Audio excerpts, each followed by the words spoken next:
Hello mga kadonat, it's me again, Jayco, for another round of Jayco Talks, and I'm with, of course, Starstruck 5.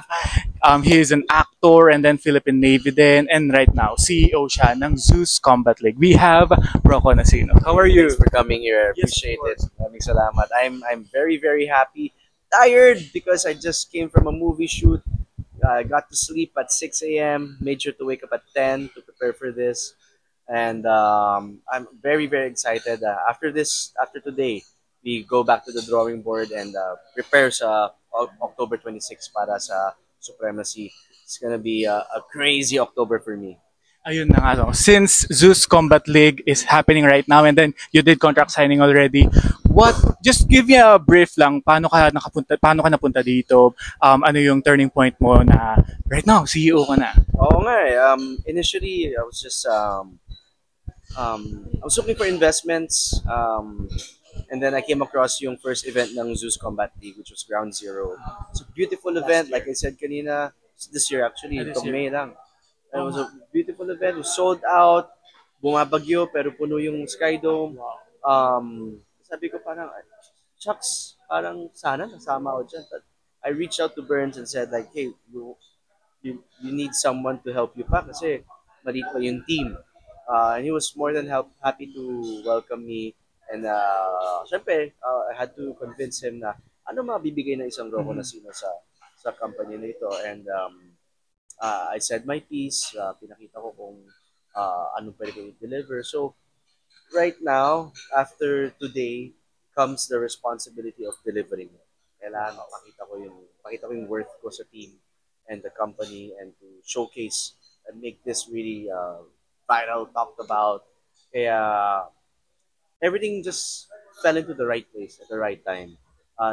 Magkabarkada din naman kami ni Burns and not once did we talk about, let's do something, let's have a business of more of always talking about mixed martial arts. And then ako na mismo reach out sa kanya. Bilang isang practitioner of jiu-jitsu, um, it was something I definitely wanted to invest on and be part on kasi I was able to commentate on one fighting league and Yes. host sa isa pang fighting league and talagang nabitin ako kasi well, actually lumipat sila ng ibang network. Pero nabitin ako. I wanted pa. Gusto ko Fire, pa. no? Pero I couldn't. Pero yun pala, may way pala. May way pala si God. Magkaroon ng sarili. Wow. And ito na, it came a reality. Nandito na Yes. tayo ngayon. Contract signing na and may event sila doon sa coming October, di ba? So, yung mga hindi nakakaalam, no, parang, is it your passion or hilig lang na mag-jiu-jitsu? Jiu-jitsu has always been my passion. Minsan, nag-aaway pa kami ng asawa ko. Nagtitraining ka na naman. Eh, yung gi, mabigat yun. So, mahirap sa Actually. laban. Lahat na sa labahan. Anong gastos na. Pero kidding aside, because she's very sports-minded. Alam naman natin, atleta siya. Actually. It's always been a passion. Like I said kanina, it started with me looking for something to protect myself. But I fell in love with it. Ginawa ko siyang sport. And now, kung kailan nag-boom ang jiu-jitsu and the whole mixed martial arts scene, isa na akong brown belt in jiu-jitsu after 17 years brown belt. So, by the time I get my black belt, siguro naka 20 years na yan. But it's something I've uh, journeyed on. It's something I really spent time and money on with training, going to the gym, to the dojo, really putting learning talaga, parang school. Ngayon, nasa stage ako na sa pag-share ng knowledge sa mga tao. That's good, no? May mga tao naman syempre magtatanong, lalo yung mga fans mo, dahil CEO ka na dito sa Zeus Combat League, iiwan mo ba ang showbiz? Definitely not. This will work hand in hand habang nag-showbiz ako. It's like I said, it's gonna be a very exciting October. Come October 1, I'll be flying out to Korea for the Busan International Film Fest dahil nasamang pelikula namin ni Direk Brillante Mendoza ang bansa sa isang category and we hope manalo siya. Magkaroon ng award ang Philippine film. And then after that, I come back October 12, October 13, I fly out to Thailand for another campaign. do all of that, come back October 18, celebrate my wife's birthday on October 22, and then final touches on October 26 for Zeus Combat League Supremacy. So it's gonna be a very, very tiring last quarter of the year. Pero masasabi ko, very fulfilling. Jam-pack talaga yung October ni Mr. Rocco Nasino, no? Ito, hypothetically, since you have a lot of celebrity friends, no? Mga kapuso stars, if ever, sino yung mga gusto mong, hypothetical lang, sino yung gusto mong makita na magmamatch sila sa MMA o sa ring or, yeah, hypothetical. Ako, tsaka si Ruru Madrid.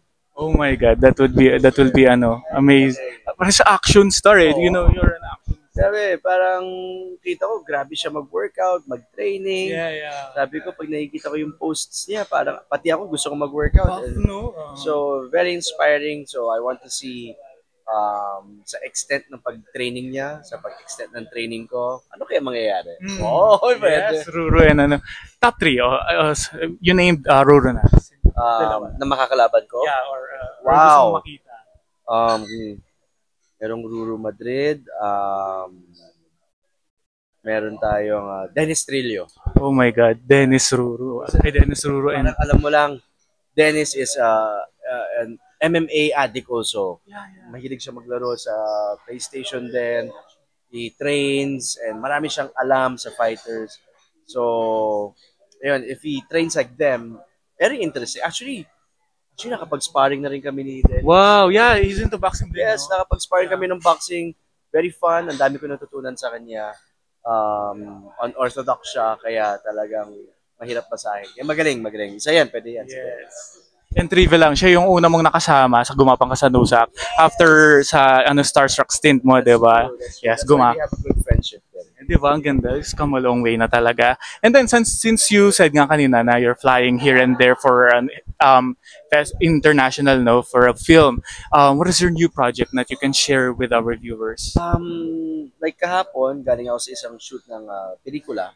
Something I cannot say, but it is with GMA Pictures. Oh my God. Kapag nalaman niyo kung ano yan, at sinong makakasama ko, matutuwa kayo. Also, I have a new series that's happening soon. And before that, mag-guest muna ako sa isang series.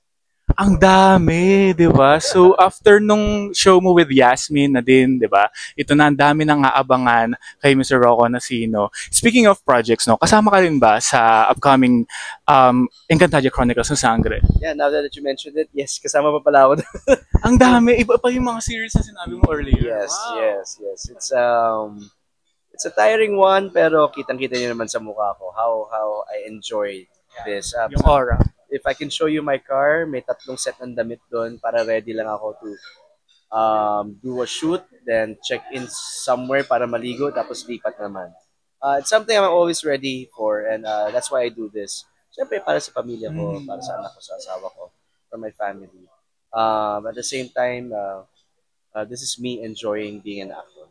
Yes. Since, balik Starstruck muna tayo. May mga communication ka pa ba with your Starstruck colleagues? Like Sarah, Enzo? Of course.